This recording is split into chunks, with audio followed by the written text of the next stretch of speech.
छत्तीसगढ़ विधानसभा चुनाव को लेकर तमाम राजनीतिक दलों का प्रचार प्रसार जोरों पर है। पक्ष और विपक्ष में एक दूसरे पर आरोप प्रत्यारोप का दौर लगातार जारी है। विगत कुछ दिनों से चाणक्यपुर पीबी 8 में चुनावी जनसंपर्क करने पहुंचे अंतागढ़ सीट से भाजपा प्रत्याशी विक्रम उसेंडी से हमारे एडिटर इन चीफ रिकेश सरकार की खास चर्चा। देखिए उन्होंने क्या कहा। वर्तमान में भारतीय जनता पार्टी के प्रत्याशी विक्रम उसेंडी अभी जनसंपर्क के लिए उपस्थित हुआ हूँ। आज जो बांदे क्षेत्र में कलकत्ता से जो सुरेंद्र अधिकारी आए थे, तो आज यहाँ जो बहुत बड़ा कार्यक्रम हुआ था, क्या क्या घोषणा किया, इस बारे में क्या कहना चाहिए? देखिए, घोषणा तो नहीं, लेकिन हमने वहाँ पर आकर के भारतीय जनता पार्टी के 5 साल में कांग्रेस की सरकार थी, तो उन्होंने कोई वादे को पूरा नहीं किया। तो बातों को लेकर भी हमने बात कही कि इनका किसानों कर्ज माफी, बिजली की बिल की हाफ के साथ साथ यहाँ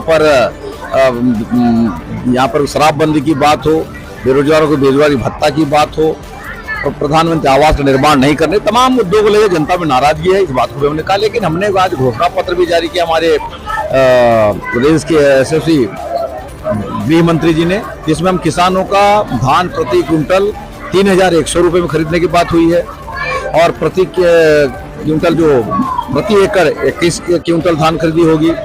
उसके साथ साथ गरीबों को 500 रुपये में गैस सिलेंडर देने का बड़ा निर्णय हुआ है, और यहाँ पर शिक्षित बेरोजगारों को प्रतिवर्ष यहाँ पर 1 लाख तक की नौकरी देने का बड़ा निर्णय हुआ है।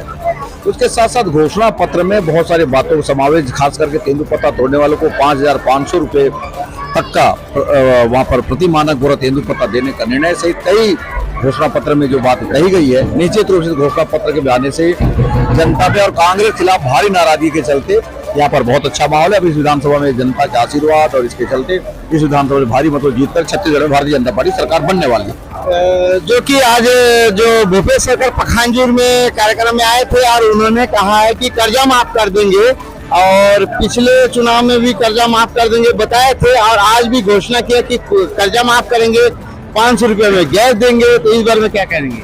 देखिए, तो पिछले साल भी कर्जा माफ की बात कही थी, कर्जा माफ की बात थी, तो यहाँ के जो स्टेट बैंक और अन्य जो राष्ट्रीयकृत बैंक से जो ऋण लिए थे, उन व्यक्तियों का तो ऋण माफ हुआ नहीं। तो पहले उसके लिए सरकार क्षमा मांगी, तो उनका नहीं करवाया। अब भी लेकर रहे हैं, क्योंकि सरकार में आप थे, आप किए नहीं, तो जनता पर विश्वास करने वाले भी नहीं है। दूसरी बात तो गैस सिलेंडर 500 हफ्तों देने की बात, हम तो पहले घोषणा पत्र में डाल चुके हैं, हम देने वाले हैं बोल के। तो कुल मिला के कांग्रेस पर कोई भरोसा नहीं करने वाली, कांग्रेस में कोई विकास का काम नहीं हुआ है।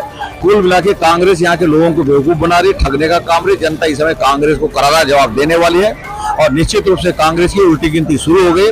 जनता के प्रति आज जो विश्वास जिस प्रकार से हुआ है, कल प्रधानमंत्री जी कांकेर में भी आए थे, जिस प्रकार जन सैलाब उमड़ पड़ा था, उसको मैं देख के कह सकता हूं कि भारतीय जनता पार्टी, हम अंतागढ़ विधानसभा को जीतेंगे। छत्तीसगढ़ में भारतीय जनता पार्टी 2/3 बहुमत से सरकार बनाने वाली है।